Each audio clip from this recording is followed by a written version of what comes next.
El grupo es Oreca TX.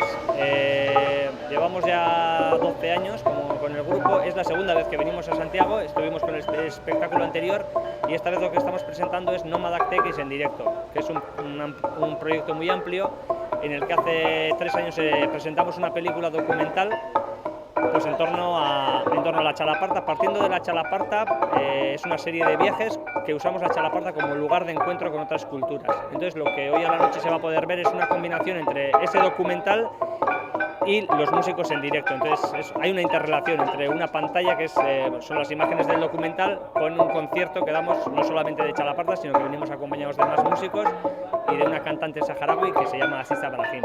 Llegamos ayer a la noche y nada, la intención es, hoy hemos dado este curso, taller, un poco explicar en torno al instrumento porque no es un instrumento al uso, siempre la gente que se acerca pues, a conocer la música, pero también a conocer el instrumento en sí. Entonces queríamos aprovechar esta ocasión, ya que a la noche tenemos el concierto, para dar a conocer el instrumento y contar un poco a la gente y resolver esas dudas que siempre surgen en torno al instrumento, ¿no? Entonces hemos hecho un taller de 1 hora, un poco hemos explicado la historia, hemos explicado los materiales que se usan para el instrumento y un poco también anticipar lo que hoy a la noche en la Plaza Quintana pues, se va a poder ver, ¿no? Pues no recuerdo yo especialmente la música del camino.